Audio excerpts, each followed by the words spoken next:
Okay, good evening. I'm going to go ahead and call to order the meeting of the City Council. And if everyone could stand, if able, for the Pledge of Allegiance and remain standing for a moment of silence. Pledge allegiance to the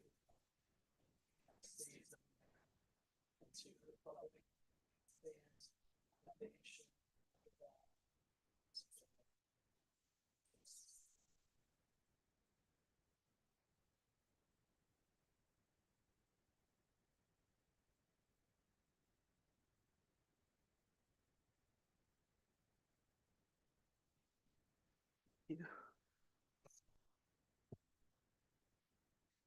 Madam Clerk, could you please call the roll? Councilmember Kearns. Here. Councilmember Mosley. Here. Councilmember Dannenberger. Here. Councilmember Becker. Here. Councilmember Hendricks. Here. Councilmember Ward. Here. Councilmember Lee. Here. Councilmember Crumpler. Here. Mayor Millawamble. Here. Do we have any public comment, Madam Clerk? We received no emailed public comment, but we do have one person registered to speak after you read your statement. Okay. And that will start and end with Levi Champion. Okay. Public comment is an opportunity for speakers to provide their views and feedback to the City Council. It is also an opportunity for the City Council to listen and hear diverse points of view. To maximize the impact of public comment and show respect for the expression of all views, speakers should maintain civility and focus on city issues. Speakers must identify themselves for the record, but are not required to give their address. Each speaker is given the floor for 3 minutes, and the council does not respond or engage in debate. Any speaker that engages in threatening or disorderly behavior will be deemed out of order and their time ceased. All right, Levi.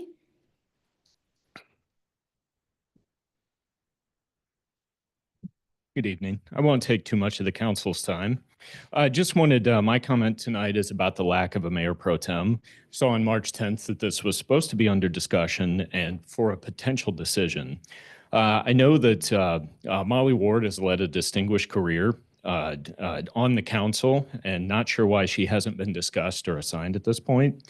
While this has been listed, it has not been decided upon, and it concerns me that this mayor continues to be indecisive and unwilling to make difficult decisions and has not put forward the mayor pro tem. It is not uncommon for this mayor to be indecisive, as I have personal experience. In the fall of 2021, I was interviewed by the mayor and told on a Friday morning that coming Monday, I'd be put forward for a vote on Ward 6 replacement for Jen Carrillo, the council member that had moved out of the ward. 6 hours later, I received a voicemail from the same mayor saying he needed to think about it longer. I then went through another series of meetings and interviews. However, at that point, my name was already known as having been pulled back, which was a little bit embarrassing for me. We need a new mayor that we can trust to make difficult decisions and bring the council together. The current mayor is not that person. Thank you. There's no further public comment. Okay. Thank you. And we're going to move on to the consent agenda. Is there a motion to approve the consent agenda as presented? I'll move. Okay, moved by Councilmember Hendricks. Is there a second? I'll second. I have a small edit, though. If you look at the table of attendance, it says that Councilmember Lee was remote and I was here. It was actually the opposite, just for the sake of accuracy. Thank you for bringing that to my attention. I'll make sure to make that edit before pushing them forward. No problem. Thank you. Okay. Yep. We'll use your clickers.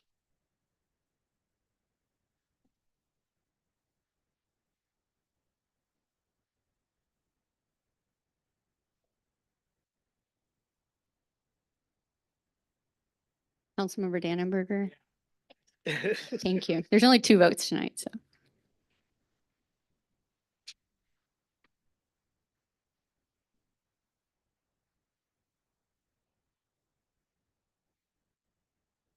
Okay, so item passes, no names to announce.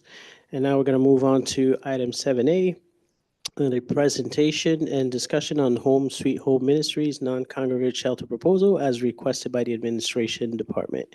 And I'm going to turn it over to City Manager Jurgens to introduce the item. Thank you, Mayor and Council. Tonight, wanted to invite Matt Burgess from Home Sweet Home Ministries to come and talk about a project that he talked about at the Connect Transit meeting last month, I guess it would be now, and thought it would be important for this council to hear this as well. As the council and the community is aware, like many communities throughout the state of Illinois, we have been trying to address homelessness within our region. The tent encampments, as I would say, in my opinion, have not been a good solution for homelessness.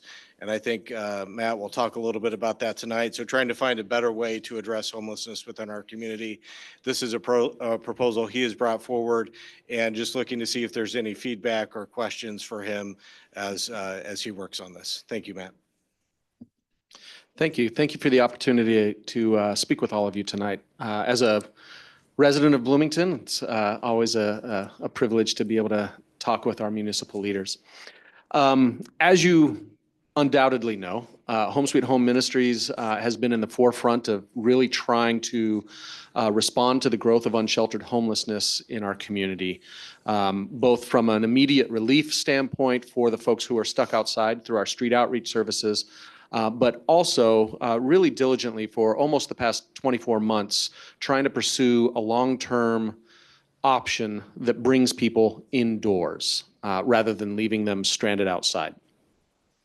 And around the country, dozens of cities and towns and communities have implemented what are often called micro-communities or what I've taken to calling a shelter village approach, a non-congregate approach to addressing unsheltered homelessness specifically.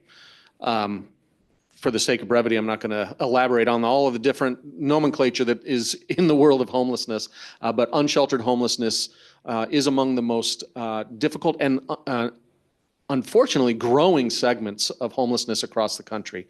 And so literally across the country, dozens of cities and communities have implemented these shelter village models, which is what we are proposing to do. It has proven to be more effective than our traditional approaches to addressing homelessness, our traditional approaches to providing shelter. It's not perfect by any means. Any work with a person leaves room for imperfection in that effort to provide help. And this is no different from that type of a situation. What we're specifically looking at developing right now, and that's on the screens around the room, is a shelter village that will total, I think, around what we're projecting 56 beds, split between single occupancy cabins, sleeping cabins, and double occupancy sleeping cabins. On the screen, the yellow rectangles are the single occupancy, and the orange rectangles are the double occupancy. You can see what we are seeking to develop is this gated community environment where the privacy of the residents is protected through a 24-hour staffed facility that it has entry and egress allowable through controlled gates. All of the residents would have an electronic key fob. I use one at work. I'm sure many of you do as well. That'll allow them entry at any time that they wish, but it will not allow unapproved visitors to enter at any time. Our service partners and approved visitors would be allowed to be on site along with the residents. Essentially, the model is to provide these they're very miniature, they're 80 to about 100 square feet sleeping cabins, just big enough, as you can see in the picture, to provide a small bed, a little desk, some shelving or dresser space for clothing storage, things like that, basic amenities so somebody can be safe. The key features to these sleeping cabins. One of the key features is that they are climate controlled. They will be connected to power, and so they will be able to be heated in the wintertime and cooled in the summer. The other, probably most important feature is the lock on the door. The lock on the door means that people who are residing in these cabins will have the security of knowing they're safe. That's something that our neighbors who are outside do not get to experience tonight. While they are stuck outside in their tent or under a pile of blankets somewhere, anybody at any time can approach them. I can't imagine trying to sleep like that. And so the safety and security is one of the primary considerations that we are taking seriously as we look at this. Safety and security for the people occupying this village, but also safety and security for our community. We really see this as a significant step forward in both of those areas. The central blue rectangle, it's not a swimming pool, and I understand some people have thought it is a swimming pool, but that is I've described it as a clubhouse building. In that clubhouse, there will be full bathrooms and shower facilities that will be at the required ratio. I think it's a 1-to-8 ratio from what our code experts have informed me. So that everybody will have ready access to bathing and hygiene facilities. Again, they're not going to be inside the sleeping cabins, but they're going to be in line of sight. That's our goal, is to have a bathroom within line of sight. Again, if you think of an airplane bathroom that'll have an indicator light that shows when it's occupied, we want people to be able to look out their window and see whether there's a bathroom available or not, rather than having to go across the campus and finding that out. Shelter villages are typically low barrier, which means some of the obstacles to getting people into Home Sweet Home's existing shelter and to the Salvation Army shelter will not be factors. Things like curfew won't be a factor. People with companion or service animals will be able to be served in this environment. They cannot be served in either one of the existing shelters in the community. Substance use, sobriety, we will have a lower bar. We will allow people who are under the influence but not dangerous to still reside in the shelter village. They will not be permitted to use on site. That will still be against the rules, so to speak, but people showing up who are under the influence, again, as long as they are not a dangerous individual to themselves or to someone else, they will be allowed to continue to reside in the facility. There's some other lower barrier types of considerations, but again, for the sake of brevity, I'd be happy to answer questions about that, but that's just to give you an idea.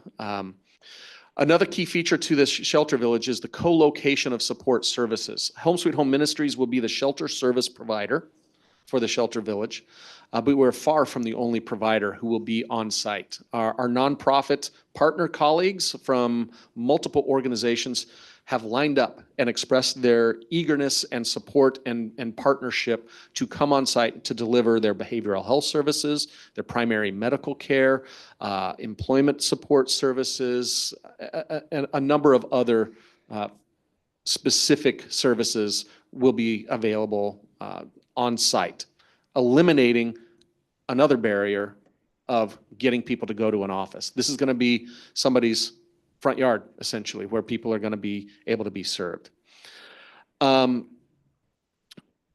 We are looking at, this is actually a mock-up of the lot that the city has been renting from Connect Transit. That's why I presented to the Connect Transit Board a number of weeks ago to say that we would like to use that parcel of land. It's on the corner of Oakland and Main Street. Literally, I can see this parcel of land from my office in our existing campus. That location gains several administrative and organizational efficiencies. I don't have to recreate a food program because there's one literally across the street where we serve 3 meals a day every single day of the year already. So all residents of the shelter village will have ready access to meals outside their front door, just across the street. We also, because we have been in that location in town for over 5 decades, we're an established presence in that part of town.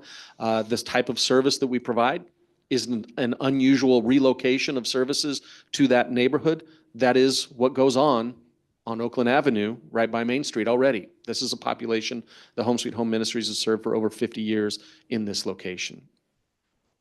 But that said, we are interested and committed to being good neighbors.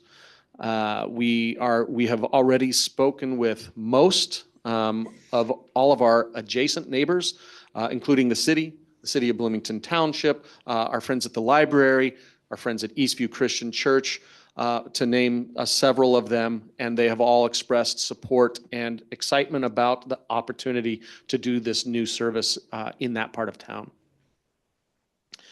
I'm just looking at my notes. The way it's looking like we're in an active negotiation right now with Connect Transit to develop a long-term lease for that property. Connect has expressed reluctance at giving the property to me. As a nonprofit leader, I always ask for it to be donated first. And they're most interested in leasing to us rather than selling the property to us immediately. And we're in the active negotiation stage of that. The Connect Transit Board was very supportive and encouraging in my presentation to them, and so I have no reason to be concerned that that won't eventually see its way to a signed agreement with them. We hope to move aggressively on this project because it's already been too long that people have been stuck outside. We want to bring people indoors into this shelter village before it gets cold again. We're looking at an early November, first week of November occupancy for the shelter village to bring people in from the outside. We've engaged Catalyst Construction, Farnsworth Group Engineering. They're both already hard at work getting on the design stages even before we have a signed lease. And we're well along the way in meeting with the city and talking through different things that need to be considered to really have this be a successful program. The last update that I will provide to you before answering any questions that you might have, the county has committed the mental health and public safety dollars up to $1.5 million to fund a non-congregate shelter project in calendar year 2025. They released an RFP. Home Sweet Home Ministries did submit a response to that RFP, and our application was opened on Friday afternoon last week. We are the sole applicant for this project. And so that process is still playing out as well. It's not yet been finalized. My application is being evaluated right now before being taken to the executive committee of the county board. So there's so much more to say. I've been talking about this for over 2 years, and so I have a lot of things that I could say, but hopefully if you have questions, I'm able to provide some of the question areas that you have in your mind right now.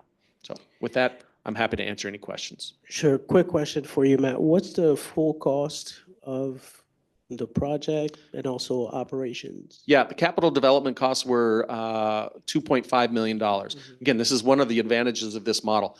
Far less expensive than building another large shelter building in the community. It's a very cost-effective way to address homelessness. So $2.5 million capital budget. We requested $1.34 million from the county. The rest of the capital funding is coming from private philanthropy, donations, major donors, and capital reserves that Home Sweet Home Ministries already has. Operationally, we are looking at, I think the operational budget is somewhere around $700,000 a year to staff and pay all of the other bills for the project. About $600,000 of that $700,000 is staffing, because this is, again, a 24-hour-a-day staffed program. That's just the most expensive part of anything that we do to address homelessness, is paying the people who are doing the hard work.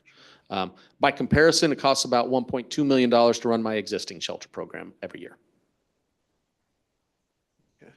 Okay, sounds good. Are there questions? Councilmember Ward, and then Crumpler. Thanks for this presentation and for this very exciting news. I really appreciate your persistence and dedication to this cause. Thank you. I'm curious, can you remind us, you mentioned that there are 56 beds in this. Can you remind us of the current estimate on unhoused folks who this could potentially apply to? Yeah, the number of people who are outside varies a little bit seasonally. Obviously, in the cold winter, with the emergency warming services at the Salvation Army and other measures, there are a fewer number of people who are outside right now. We would expect probably around 70 to 75 people to be outside here in a few weeks when the emergency warming services at the Salvation Army close up shop at the end of this month. So 56 beds doesn't equal that number. We recognize that. Sadly, we do anticipate there will be a small percentage of people who will still not be able to be served or be willing to be served in this type of a model. And so we'll still have isolated numbers of people who are outside. But again, that's where our progressive services that we are trying to offer from zero entry with our street outreach to try and engage people to draw them in. So it's not a full capacity to address everybody who's outside, but it'll be the vast majority of folks in that situation. What would be the barrier to making it bigger? Size of the location and funding. And do you have a sense that there would be appetite to get the funding or a bigger space? So I don't know if there's appetite for a bigger space. It's been a 2-year journey to get to find a place that we think is viable. And I don't even have a signed lease on that yet, right? So we expect this location to work, but it's been a process of elimination, location after location not panning out. Right. This space will allow for us to expand a certain number on site still. I'm uncertain of that number until we have the final site design really developed. And the trick is operational funding. Capital funding is easier to come by than having multi-year commitments of operational funding. And so I think we could find capital funds, again, to develop additional capacity. Whether we have sufficient operational funding support, I think that remains an open question. Yeah, I wonder what the possibility of a second location, not an alternate, but a second location maybe in the town, since the town doesn't have any shelters, right? Of any kind. Yeah, certainly we want to provide the services that are needed. And if the need were to arise for that to be something that gets developed in the town, Home Sweet Home would be supportive of that, whether we're the provider of it or not, quite frankly. Right. Yeah. And then just one last thing, what would your ask of the city be? You know, I think this is an aggressive time frame that we're trying to develop this project. Capital development and construction takes time. And, you know, Catalyst is already trying to say, you know, this is going to be some hard points of friction as we develop this. And so whatever the city can do to help smooth that process, to work with us. The city has already been doing that, has been very engaged and supportive of answering the questions that need to be answered. And so just continuing with that commitment and helping us find the solutions for the problems that we bump up against that will doubtless arise as we develop this. So in terms of like code or yeah, so the like zoning that? on this property is zoned Permits. exactly how Home Sweet Yeah. Home is already zoned. So it's an allowable use to provide this kind of group accommodation on site. And yes, so code work is really what we're talking about. permits, things like that. Yes, Yeah. yes. Speeding that along as best as it can be. Thank you. Thank you. Okay. Councilman Crumpler? Thank you, Mayor. Thank you, Matt, for coming here this evening. I actually sent you some questions a couple of weeks ago that were forwarded through the city manager about general operations. Okay. And thank you for answering those. I was going to ask tonight, though, you know, I've tried to read about, you know, these kinds of projects in other communities. And I wonder if you could just speak a little bit about some examples where it's been successful that you're aware of, and then maybe what are some challenges that you anticipate? Because every site's different, right? Sure. Yeah. What Yeah. are some Every always specific different, right? program is different. You know, I am very supportive of this project, but I'd love to hear, you know, sort of what you think's been successful in other communities and what we might be facing if this were to be implemented here. Yeah. Thank you. That's a fantastic question. I just gave that a broad brushstroke, saying it's more effective than our traditional approaches oftentimes. Cities like Denver, Seattle, multiple cities across California. Really, I think there are over 130 cities across the country of varying sizes and both economic and just general climate range. And so what we see is, as shelter villages are brought online, as part of a broader continuum of help with getting people into permanent housing, Shelter villages have a much higher success rate moving people from an unsheltered situation into a housed situation than our traditional approaches do. The city of Denver they've been really taking this seriously for the past couple of years. Their data dashboard that they publish that any of us could look at tonight, the last time I looked at it a couple of weeks ago, was showing an 82% retention indoors for people that they've brought inside. That's remarkable. That's remarkable. Many of them have moved into permanent housing. Some of them are still in the sheltered stage, but to keep 82% of very difficult to serve part of our population safely indoors is a remarkable result. Seattle, depending on what project you look at, there's the Third Avenue project. That's one that I just was at a conference in LA and I heard them present. They were 100% successful of bringing everybody from a tent encampment into permanent housing. That would be a dream if we could do that here. But other communities, they report, maybe 50%, 60%.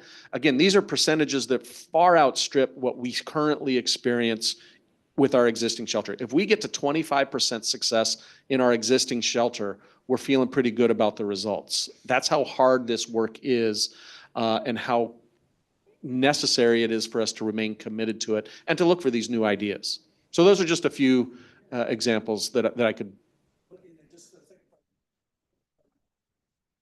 you see specific challenges? This work in Bloomington that I would love to hear a little bit about. Yeah, one of the main challenges that we in Bloomington, Normal, in McLean County have is access to permanent housing. There's a dire shortage of affordable housing and probably even more shocking lack of what's called permanent supportive housing. It's a slice of affordable housing that is for people who have a disabling condition who are experiencing homelessness. We have very few of those beds, those units available. And so this is part of what we need to do, but what we also need to do is ensure that a commitment to developing access to housing is something that we as a community are striving for. That would be a chief challenge, I think. Thank you. All right, I think, who did I have next? I think Councilmember Kearns. Thanks for this presentation. I have a few questions. So you had mentioned about being good neighbors and talking about some of the businesses or organizations that you've spoken to. Have you, I guess businesses is my question, like the gas station, La Gondola, I think is right there, neighbors, like have you gotten any feedback from them about, or have they, like the concerns that they have and have in the past been addressed or at least been acknowledged? Yeah, I mean, I haven't had any conversation directly with anybody from the gas station. La Gondola, my staff have talked with them, and they actually just provided a donation for our volunteer appreciation in a couple of weeks. So, they know that we are their neighbor, and they're good neighbors of ours. Part of communicating about this has been, I believe, Jeff has shared with the downtown business owners the plans as we started looking at this location specifically, some plans to do this in this location. I have not gotten a single negative concern, nothing that's a concern from any downtown business owner since we let them know. Nobody has reached out to me to express any concerns with the project. Great. And then similarly, what kind of feedback are you getting from, or if you have it, from people who would potentially be living in these in the village? Yeah, they want to come inside. That's the most prevalent response, is that they are desperate to not have to think about surviving tonight, right? To be able to start to think about other things and moving in their lives in ways. I'm glad you asked that question also, because part of our intentionality in this is we are engaging people who are outside right now or who have been outside recently in the design of the campus, in the design of the amenities within the clubhouse. We are circulating our residential agreement, which are the rules, among that group to say, hey, this is what we're thinking, what's going to work. We're getting their input from the very beginning of the process to really make sure that we're building a responsive program that people aren't going to say, oh, you're not going to do that to me, right? This is something that they're going to have a voice in from the very beginning. Great. I love hearing that. And then it just makes me think about what you'd said earlier about, like once, once it's built, and then there might be opportunities for other new ideas or other ways that they can be supported once, like, we've addressed that initial inside locked door safety. So I'm very excited to see like kind of where that goes from there. So. Yeah, we are too. We think you. that once solving for the survival, people can really shift their thinking to think, what's next for me? Thank you. Okay, Councilmember Mosley. Thank you for coming, Matt. I just have a few questions for you, and I know this is more of a newer topic for me, and I can send you some I live in questions. your ward, by the way. Good to That's a see you. good thing. Good to That's a meet you. good thing. That's a good thing. My question is more, you mentioned regarding staffing and your current operating structure. And so it sounds like you're going to double that, right, with the facility across the street? Yeah, I have 40 employees at Home Sweet Home across all of our programs. We're looking at adding probably another dozen staff just specifically for this. And would there be any uniqueness? And I know you talked a little bit about Denver and others regarding what that model looks like. I mean, will you need specific skills, security, right? Because it's more independent. Yeah, we provide, that's a great question. We provide certain core trainings to all of our staff, trauma-informed care principles, verbal de-escalation skills, obviously first aid CPR, Narcan training, all of those essential, mental health first aid, different things like that that are really core human service trainings. We provide internally to Home Sweet Home. And then we're looking at other more specialized trainings, things like motivational interviewing that we are not a provider of, but we already send our employees to participate in those types of things. So very much we're replicating training that already exists for our organization and really just extending that out to this new program. And then you mentioned like the Denver model, the Seattle model, Mhm. and obviously we're a lot smaller than that model. Is there anything from a services perspective that, like city services, that you anticipate that we should be looking at? Obviously, police and will Yeah, you that's have a- independent security or anything? Again, it's a benefit of this location. It's just down the street from the police station, just like I'm already right there. And if you look at the picture, actually, the tan space, that's a roadway that goes around the central clubhouse building. That is going to be designed with the purpose of allowing an emergency vehicle full access to the campus to be able to pull all the way through without having to back up or turn around or anything. So if they do need to respond with an ambulance on site or something like that, that we can already provide that entry and egress with ease. I have the privilege of having one of the fire captains serve on my board, and that was something that he told me a year and a half ago. He said, when you do this, make sure. So. Okay, and then my last question, and I'll let you go here, is around you talked a little bit about your staff and training, and I thought you said 56 units and the gated community. Would that include like security and things like that, or would we just? So the security, the staff will be based in the clubhouse building, the big building in the central area. The initial quote I got from my IT company was for 60 security cameras. That feels excessive, but they are operating off of a very little, detail on the design. So we'll have security camera coverage of the entire campus that will have a central monitoring station within the building. Staff already at Home Sweet Home make rounds throughout the day and night, both inside the building and outside. And so we're going to replicate what we already know how to provide. No, awesome, and I'll send you some emails, and so I appreciate Great. it, man. And you forward live to in it. my ward. Thank you. Thank you. Councilmember Dannenberger. Yeah, I just had a question regarding, first of all, thanks for this presentation. This is great. I had a question about the 2-bedroom units. Will those be prioritized or made available for adults with children, minors? That's a fantastic question. This is an adults-only program. This is not a great design for families with minor children. I always illustrate it for this one reason. Imagine it's 2:00 in the morning and your 6-year-old has to go to the bathroom. And the bathroom's across the way in a different building. That's just not a good setup. Okay. So the double units will be for couples who are unsheltered right now. We've got an estimate of how many people who are outside who are in 2-person households, and it's about 10% of the folks that are out there. So we're going to try and build that capacity. So this is adults only in this facility, in this program. What we think will happen eventually is that will allow us to do some conversion of our space in our existing shelter to serve more families with dependent children in that location, where we're already doing that, but we're limited by capacity right now. Understood. Thank you so much. Okay, Councilmember Becker. So thank you as well for the presentation. From what you're saying, on the surface, everything sounds really good.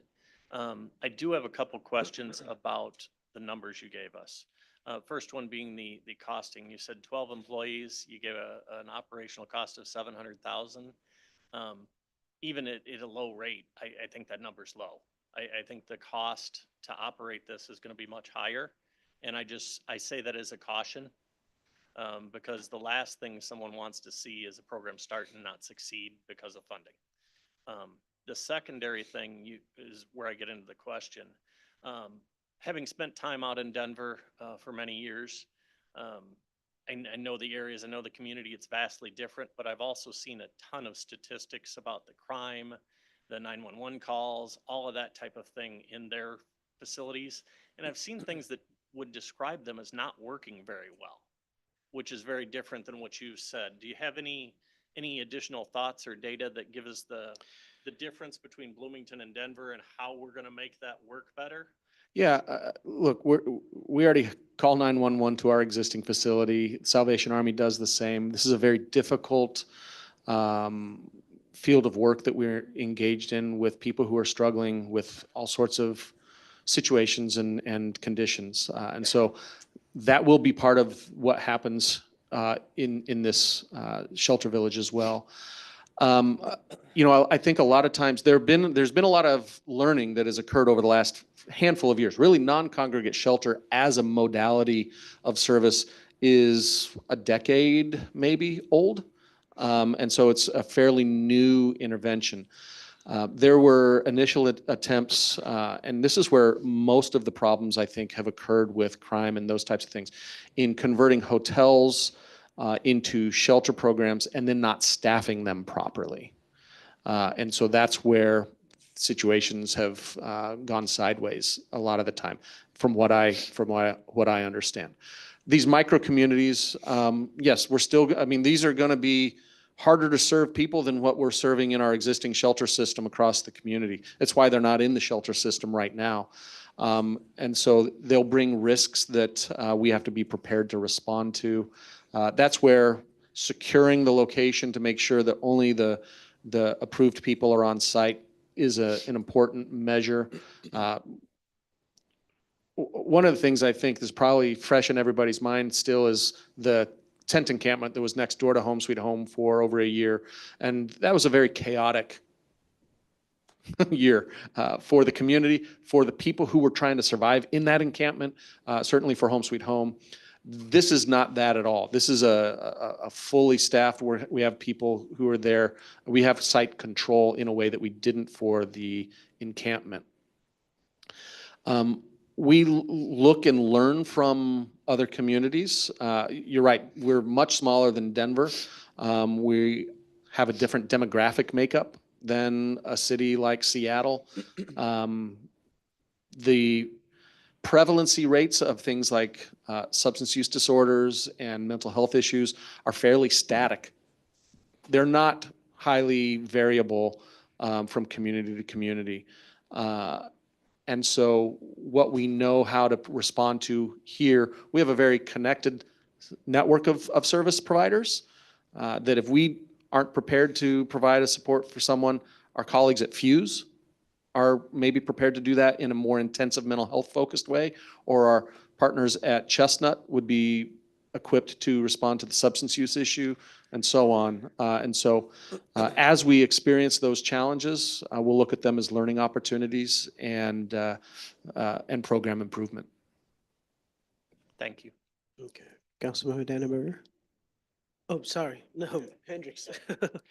Yeah, I just wanted to quickly say, I think everybody's kind of covered everything. I don't have any real questions, but I just want to say that I applaud you for, as Alderperson Ward said, your persistence. I know that there's been many sites, and I've been excited each of those sites, as you have as well. And so to see this one hopefully get to that fruition is super exciting. And as the Ward 6 alderperson, of which this is going to be housed, yeah, I have not heard negatives. In fact, I've been really proud of how the community has really stepped up to say how they are excited to see this project come to fruition. So thank you for everything that you do and for continuing at it. Thank you. One last question, Matt, just in terms of the operational, how will you go about getting the funds every year? Combination of the mental health and public safety funding. We're going to look to have that be one of our funding sources. That is about addressing homelessness and connecting people to behavioral health services. So as long as we're showing that we're doing that, I think that funding is likely to be renewed. But we're in the nonprofit world, it's elegantly called braided funding. It's really you're looking for what grants you can find, right? And layering them one on top of the other to really meet all of the funding need. Things like CDBG funding is something that we're already tapping into for our street outreach. We'd look at possibilities for that. We'd look at Home Illinois dollars that are state of Illinois monies. Hopefully we will have access to HUD-based grants through the continuum of care. And, City of Bloomington Township, Town of Normal Township, all sorts of local, state, and federal level funding sources will be what we are pursuing to really diversify the support, the revenue streams to support this. Okay, all right. Well, thank you very much. I don't see any other questions. Again, thanks a lot for your presentation and, your grit in pursuing this. So looking forward to November where we can Yes. cut That'd be- ribbons. That'd be great. I always think of my best questions about 5 minutes after a conversation. So if any of you think of another question that you would like to ask me, please don't hesitate to reach out to me. Be happy to talk with you individually or correspond via email, whatever your preferred modality would be. So thank you again for the opportunity and thank you for the words of encouragement tonight. Thank you.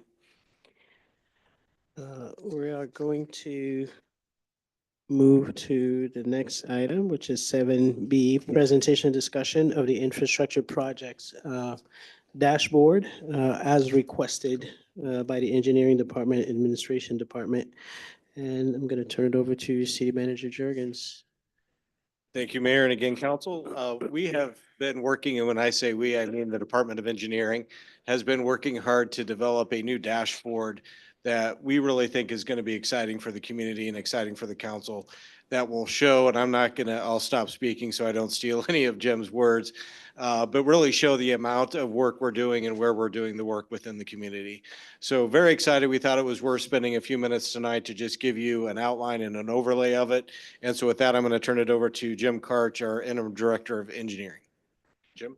Thank you, City Manager Jurgens. Mayor and City Council, tonight there's going to be a lot of information that I'll be showing you. So understand, we'll try to go slowly. I will encourage you later to go to see this because there's just a lot to cover. But what I will do is I'm actually going to now skip back because this is a very low-tech presentation. This is a city laptop just plugged into an HDMI cable. Why we're doing that is to show you this is exactly how most citizens would get to this. So what we actually would have people do is go to the city's website, right to the homepage. So right on the homepage, there is a place where you can click and get right to the dashboard. There's a splash screen that citizens will be able to see, and it explains what this is, how you navigate it, and my favorite piece, the all magic the refresh button. So whenever you get lost or you go down a hole you don't know what you're doing, click this little refresh button. I'll show you where that's at in the lower right hand corner, and it'll take you back to the main screen. Okay, so now let me show you, give you a little flyover. So the 88 that you see at the top and the $181.9 million, that's just the totality within the capital improvement projects that the engineering department is working with. I want to make sure to highlight the water department is Ed Andrews and his team. They're working in the background to be able to prepare all of their projects to be able to add to this. We started with the engineering area. And as City Manager Jurgens said, I'd like to give credit to Aaron Paquet. He's our GIS technician. He did all of this effort behind the scenes with staff adding the details. So let me give you a little guided tour. So the 88 at the top and the $181.9 million is over the next 5 years. So this isn't 1 year. You can actually see on the left side of the screen, again, it is somewhat difficult to see, but on the left side of the screen, the projects on the left side are what make up the 88 projects. You can search by what project you know. So if you were to look up Locust Colton, for example, you can click right to phase 4 or 5. The map draws you in right to that location. If you select it, you can see on the right side then, you'll notice I can make these bigger or smaller, larger or smaller, for people like myself that want to be able to see more, want to be able to read a little bit more, get a little bit more detail. So the Locust Colton Phase 5, the details shows you who to contact. What's the timeline? When is it looking to be completed? What's the phase? How much does it cost? And even the breakdown of cost. So you can see how much overall out of the $10.8 million, where is the money coming from? So you'll notice now I'm going to go back. So let's say though that you didn't know the stormwater fund. What is the storm? Where does that money come from? On the very bottom, you can expand this and you can see the different types of funding. Where does that funding come from? What does that mean? Whether it be stormwater fund, motor fuel tax, even scrolling up to CDBG funding. And so not every citizen understands all of those different funding sources. And so this tool allows really also education to be able to educate our citizens. So now let's look at some other mechanisms. So you'll notice now I'm really dived into a specific project. That magic tool again is this in the lower right-hand corner, refresh. I'm left click that, it takes me right back to the beginning. I love this view right here because you can see over the next 5 years how much work all across the city is getting done.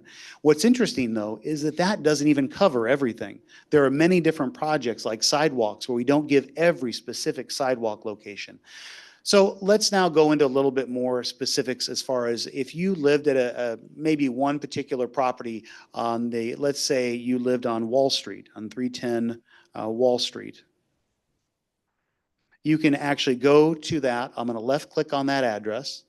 It's going to take me to the location. And now I can see over the next 5 years what projects are going to be happening in my area. All I need to do is be able to left click on the different streets that I see that are highlighted, and it can show me on the right side, oh, that's a CDBG sidewalk project. I can left click here and I can see, oh, that's resurfacing that IDOT is doing. I can continue to go further. I can see this phase 1 resurfacing for fiscal year 24. My point is that this tool really allows you so much flexibility. I'm going to show you one more tool before I refresh and show you a little bit more. So now I'm going to go back and show you that you can also do measuring. If let's say you're a commercial realtor and you want to find out the distance from one of the properties you're looking to sell to where that resurfacing will be able to take place, you can actually left click on this tool icon right here. And you can go from the house location over a block. You can see how many feet, that's 701 feet. So it gives you a lot of different power. Now, if it also, you can come over and you can even add different background maps. There's the ability, I'm going to go ahead and refresh. There's the ability to add different background maps. For those who really like to have a little bit of fun, you can go all the way from 1940 aerial imagery up to 2022 aerial imagery in the background, and everything in between, topography, all of the like. So this gives a lot of power for our citizens to have access to the capital projects and to even drill down into how it impacts them and distances. And it also, I think, is important from a commercial development property perspective as well. That helps from an economic development aspect. So let's look across the top. There's one more way that this tool has additional power. Across the top, you can select the project type. I'm going to look and show you the transportation. So out of the 88 projects, over the next 5 years, there are 40 different projects that are transportation related. I'm going to go to the next selection tool. I can pick the ones in 2025, or I can pick the ones in 2026, and then you can see them on the left side. So if you want to know what year, what type of work is being done, this even allows you to drill down even into the funding source. If you only want to look at so I'm going to unselect everything. And now if I just want to look at CDBG funds over the next 5 years, where do we have those designated? And so maybe motor fuel tax funds or stormwater. the point is, this is a very dynamic tool that shows a lot of what the city is doing. Also, City Manager Jurgens has directed, we're looking to expand it, as we said already. Water Department, Parks, Public Works, we can add this and really tell our story to citizens about the vast amount of work that's being done. Last but not least, this is not just on your laptop. This also can be done on your phone.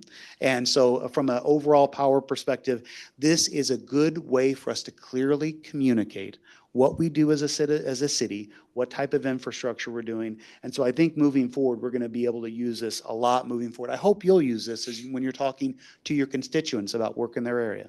So with that being said, is there anything that would like to be added, either Deputy City Manager McLaughlin or City Manager Jurgens? Just to make clear, so this does include work being done by the state as well on the state routes, correct? Let's talk about that. Thank you, City Manager Jurgens. So the $181.9 million does not include any IDOT budget, but you can, as City Manager just said, you can see that. So let me show you what I mean by that. So if we were to scroll down and you can find Illinois Route 9 corridor improvements, that's one that's coming up here shortly. They're looking to possibly bid that here soon.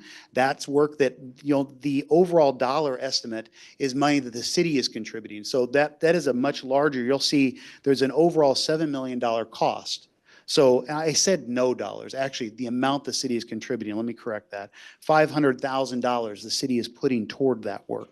So that will show up in the amount spent, but not the totality of the IDOT spending. So yes, that's a great clarification. Very good. Don't want to go too long. So if there's any questions you have, we can do a show and tell on anything you'd like. Sure. So one quick question I have for you. So is there some sort of maybe guide for initially how to use this, as people get into it? Because I could see where it could be overwhelming for someone who, who's just using it for the first time. Thank you for clarifying. I threw a lot of information at you, so I'm going to go back to the beginning. In the very beginning, there's a splash screen. I will encourage everybody to read that, especially right up front, because this describes exactly how to navigate it. And so just to go back to it, so you'll see, I'm going to read this here. To use the map, click on the project name on the left of the map to zoom into the project location. So it does tell you how to operate and navigate the website. Very good. If I might add something, and Mr. Karch might be able to correct me if I'm wrong. Some of the projects we're planning for 26 are not on there yet because they haven't been approved by the council. Is that correct? Like the reclamite and the slurry and. So anything that's shown in the budget that you got to see last week is in here. So It even is, though it is okay. not approved yet, if we're planning on it, this was actually hard for us to work through. What do you include? What do you not include? So those are some of the difficulties and the balance of being able to be transparent for the future, but understanding estimates change. Bid costs come in, things will adjust, but what we were trying to do as a staff is, where can somebody go to get the latest information? And how can we best clearly communicate to our citizens and also our staff? Just so you know, on the back end of this, I plan on having our staff use this for all of our project management. So we will be feeding in. This is where all of our project managers will be. There's a back end to this as well. So this isn't just for the citizens. We're actually using this for our department to manage our workload. Councilmember Kearns? I just have a really quick comment, I guess. Can you bring the splash screen back up? Absolutely. Okay. See if I can make it I bigger. know for a fact that it's hard to get people to follow instructions. The work that I do is with standardized forms for people to fill out for court, and it's human nature to not read. And then I was just looking at it, and I feel like I was just trying to get it off the screen so I could get to the map. So I don't know, maybe some bullet points or something that says, read this to use it, or something that kind of, I don't know, just to me that looks very ignorable. I'm like, let me just get it off my screen so I can get to where I'm going. So that's just kind of my initial response to this, that the instructions are important. I don't know how many people are going to read them. So whatever we can do to draw their attention to it or to let them know that it's there could be helpful. I don't know. Thank you. That's good feedback. And this is a work in progress. We've actively been adjusting this and trying to make it as clear as possible. So thank you for the feedback. Councilmember Ward? And maybe along those lines, don't give people the option to not show this message again because I've already got it off my iPad and now I can't go back to it in the time we've been sitting here. So I lost my opportunity. That's another good tip. We'll take it. As you find other things that you'd like clarification on, please feel free to share. We'd like to make sure we continue to improve this as a clear communication tool moving forward. Thank you for your time. Yeah, thank you. Thank you very much, Jim. This is fantastic. Really like it.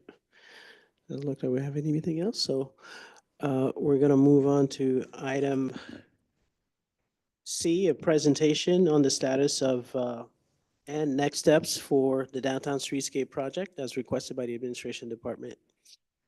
Thanks again, and I'm going to turn this directly over to our Senior Deputy City Manager, Billy Tice, who's got some exciting updates on this project.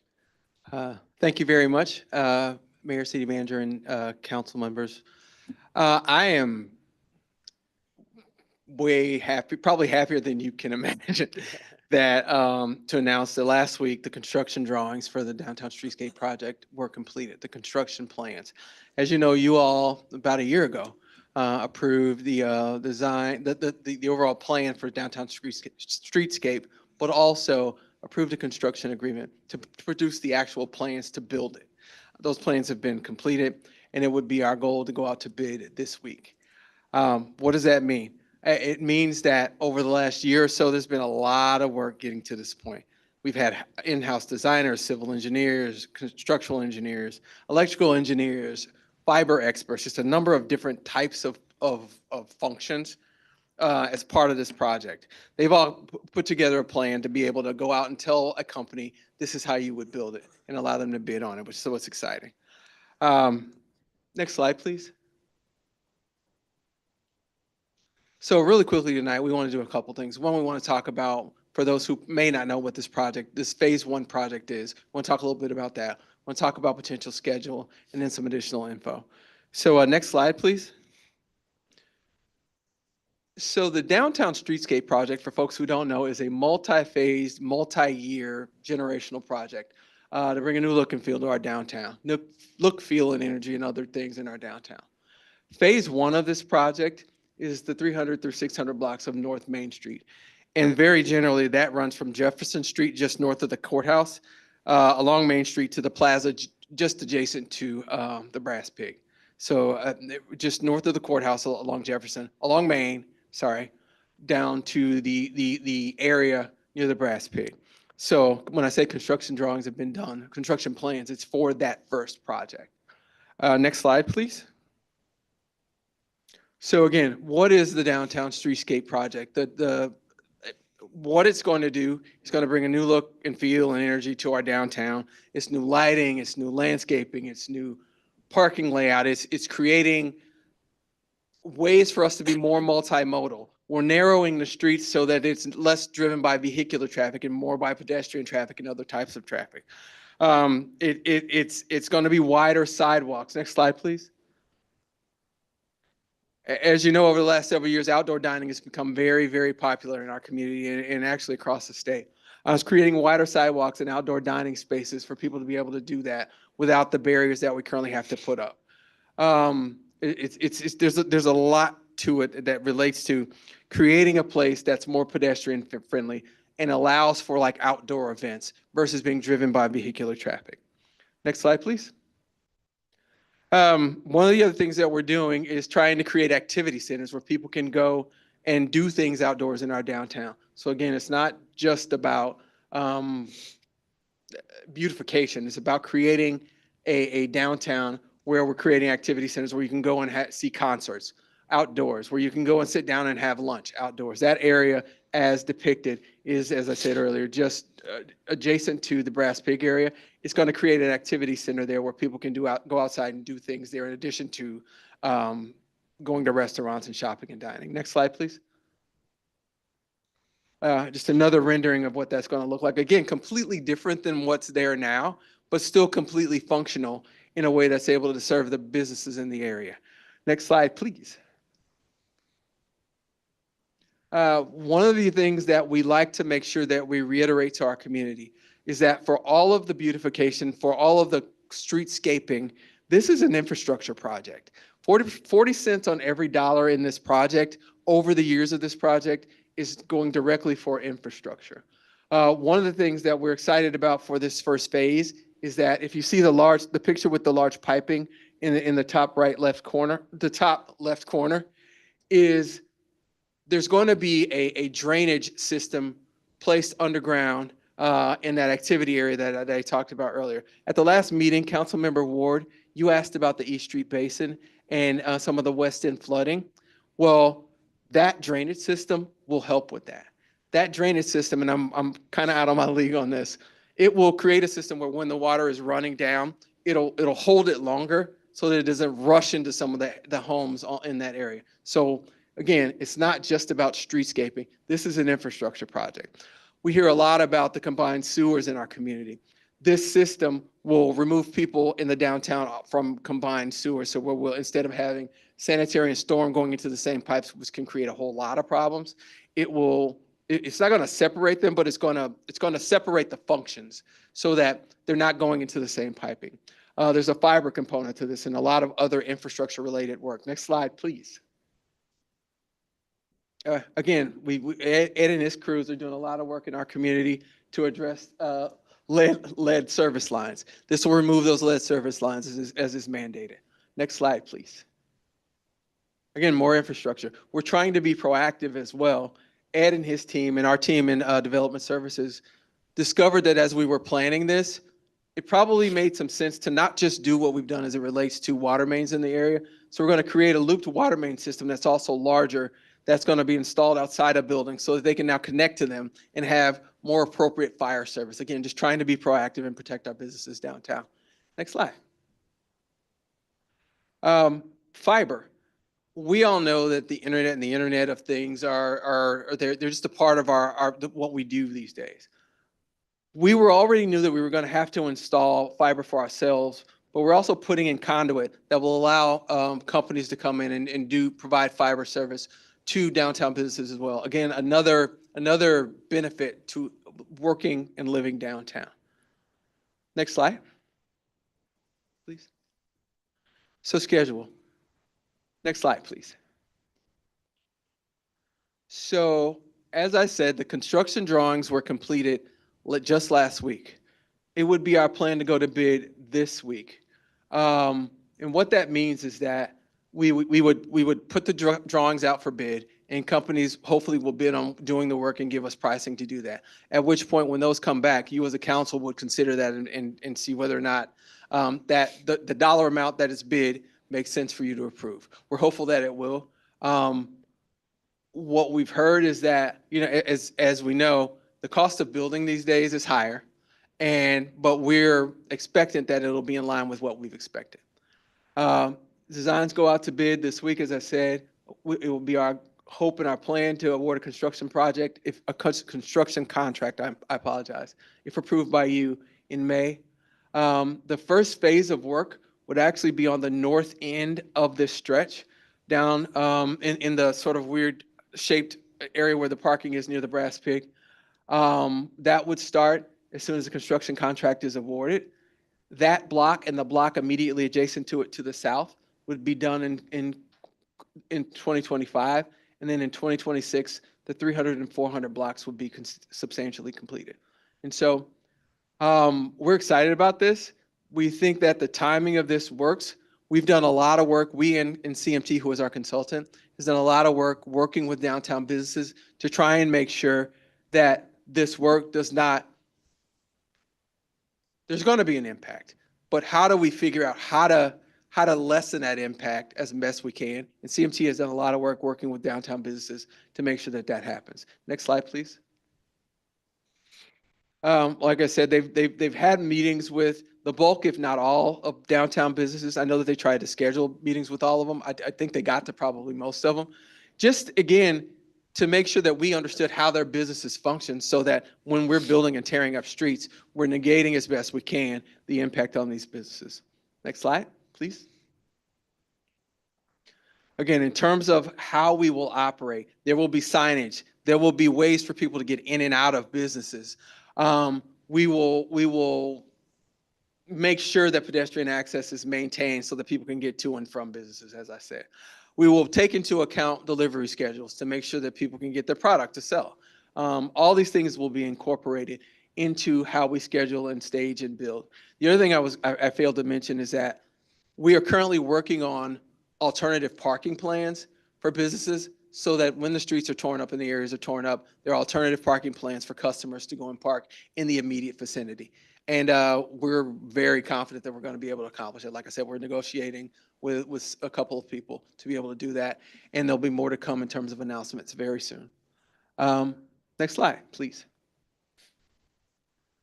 So the additional info is that really we're excited to say and announce, and I believe the manager let you all know this, that all the plan that was approved by you about a year ago was awarded a couple of statewide awards because of the quality and what they're calling for in our downtown.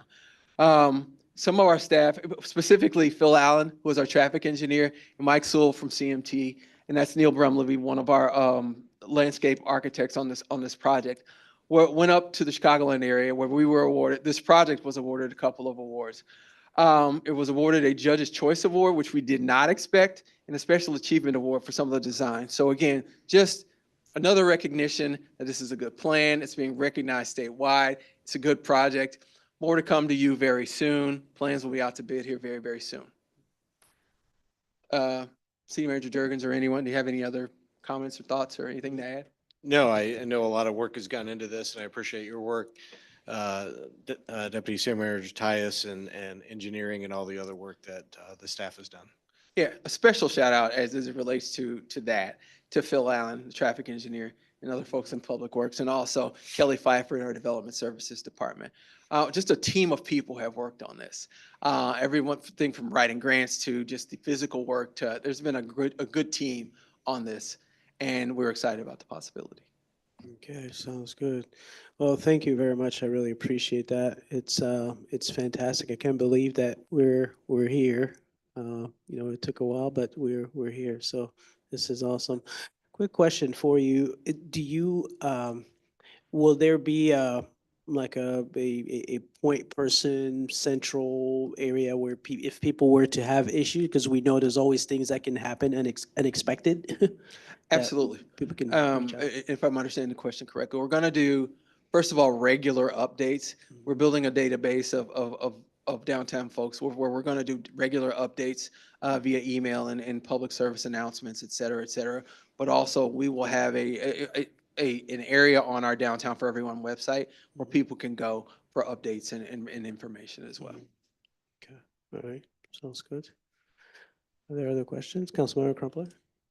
Oh, thank you, Mayor. Thank you, Deputy City Manager Tyus. This is very exciting. I'm wondering, back early and when we were approving this plan, there was a lot of conversation about, financing it through federal grants. And I wonder if you had any updates from Thorn Run about how, the climate in Washington might be in terms of, approving grants for this kind of project. That's a great question, actually. We have applied for grants.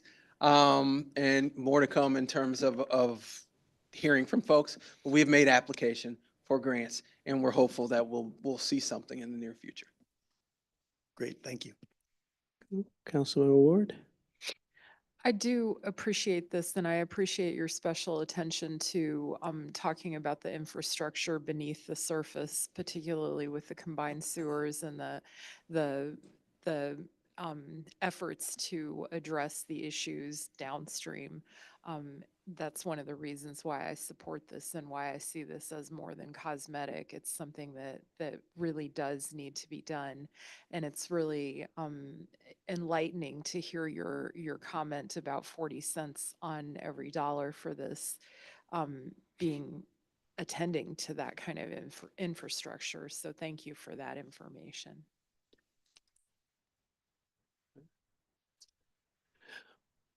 Okay, well, it doesn't look like there's anybody else. So thank you very much for all your work, Billy and team. We're going to move to the next item, which is a consideration and action on a resolution waiving the formal bidding requirements and authorizing the purchase of from Calgon Carbon Corporation for powdered activated carbon in an amount not to exceed $556,800.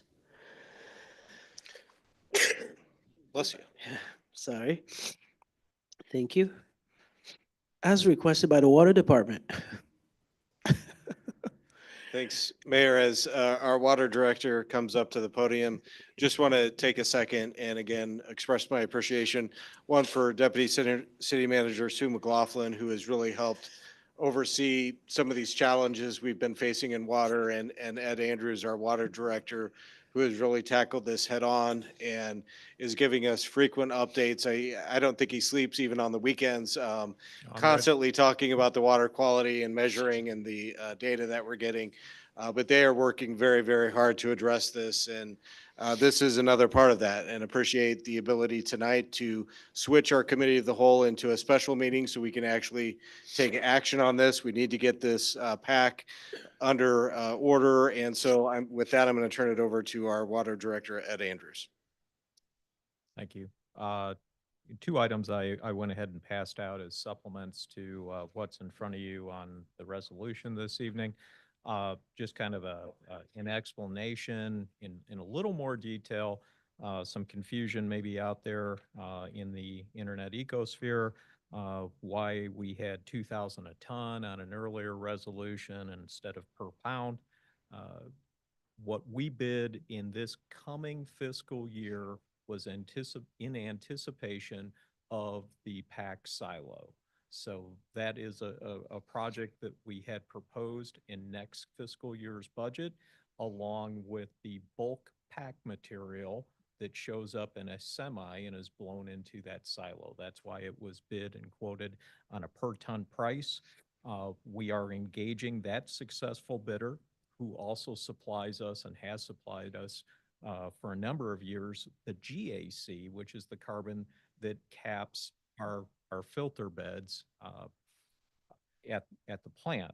So what we are ordering is a smaller individual sack. 2,000 pounds, I guess, doesn't really sound that small since they're 1 ton, but you can see our first round, we did order 2,000 pound super sacks.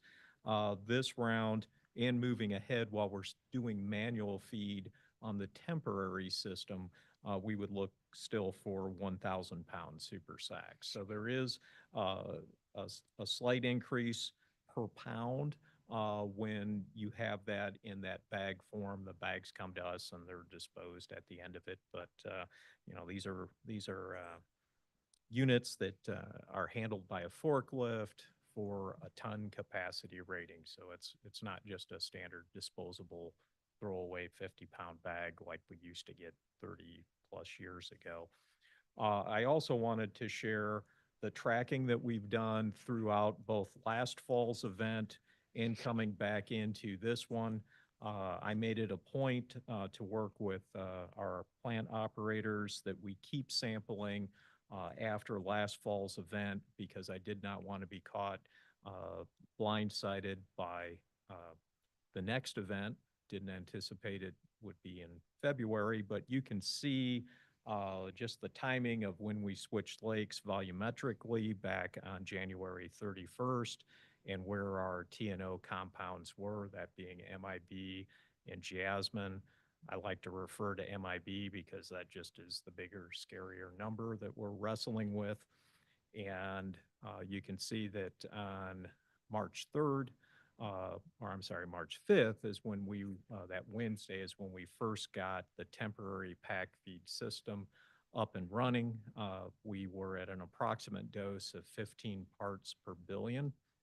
And you can see that actually the next coming week is when you feel the effects of that dose. So it's not that same week that you see that test on Monday. So we started feeding on Wednesday.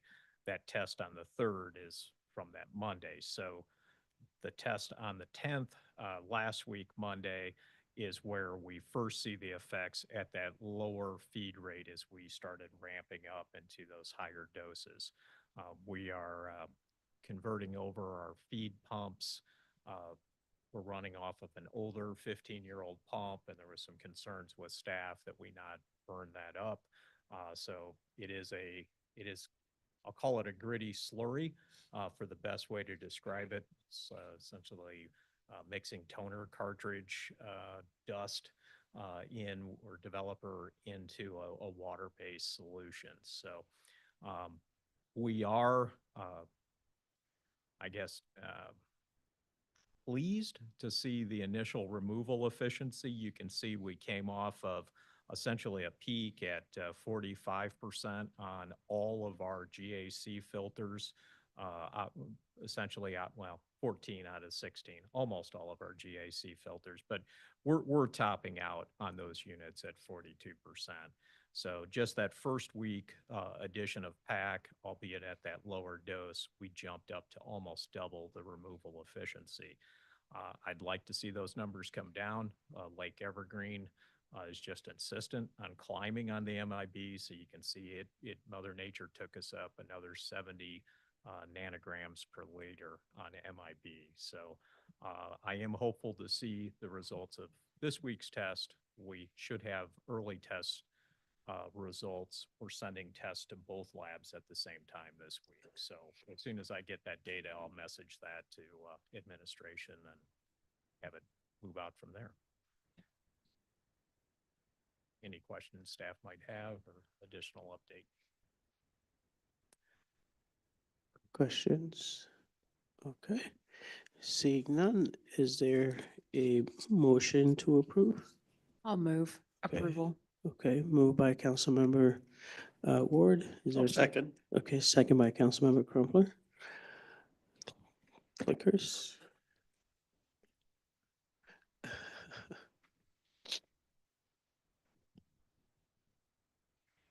Councilmember Dannenberger, Please.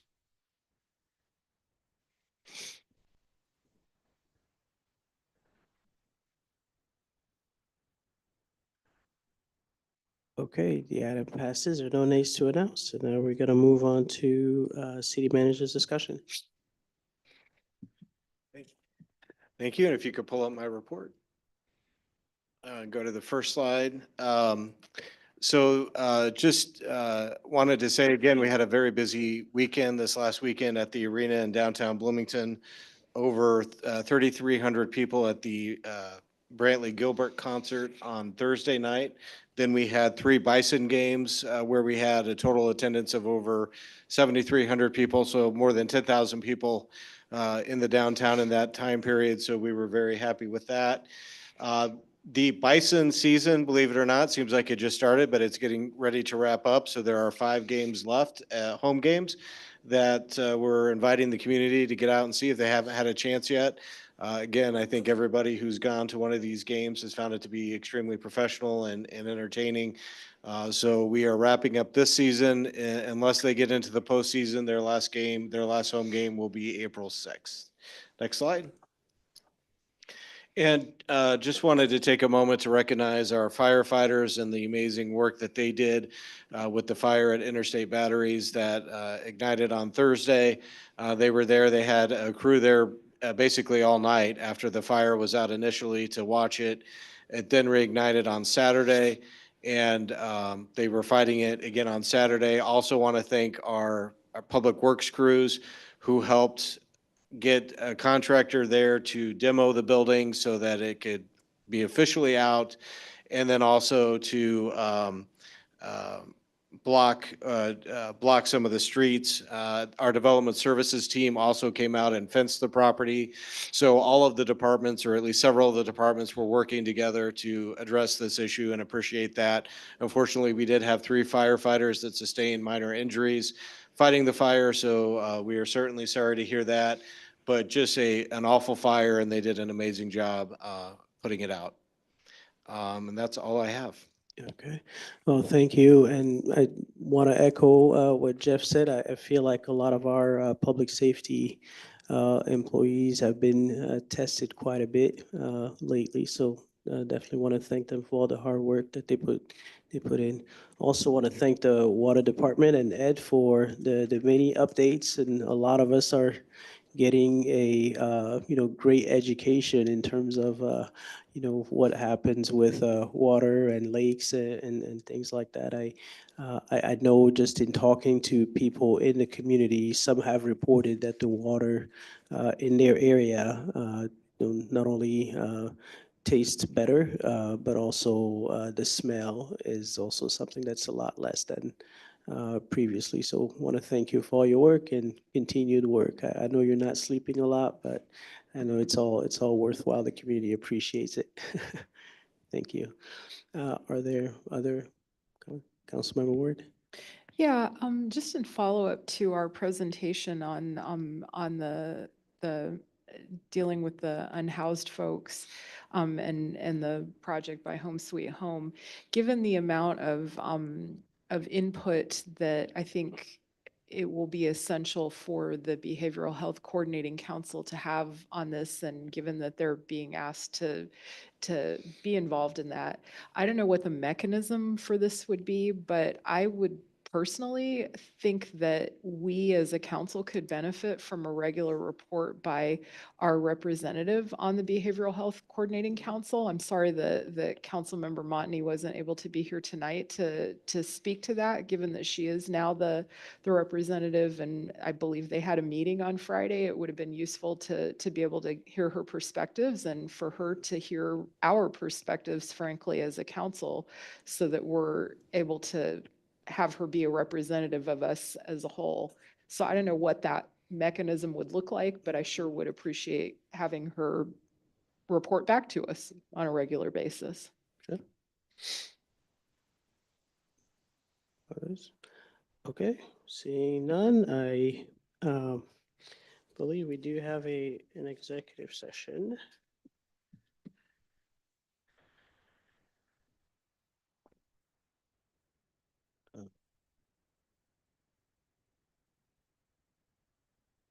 Okay, so at this point, I am going to ask for a motion to enter into executive session per section 2C1 and 2 of 5 ILCS 120 to discuss City Manager Jeff Jurgens' annual review and also collective bargaining. Is there a motion? I'll move. Okay, second. moved by Councilmember Hendricks, second by Councilmember Ward. Madam Clerk? Councilmember Kearns, Yes. Councilmember Mosley, Yes. Councilmember Dannenberger, Yes. Councilmember Becker, Yes. Councilmember Hendricks, Yes. Councilmember Ward, Aye. Councilmember Lee, Councilmember Crumpler. Yes. Okay, council is entering executive session per section 2C1 and 2 of 5 ILCS 120 to discuss City Manager Jeff Jurgens' annual review and collective bargaining. The room must be cleared. Following the executive session, council will resume the open session meeting and no additional action will be taken except to adjourn.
Okay, all good?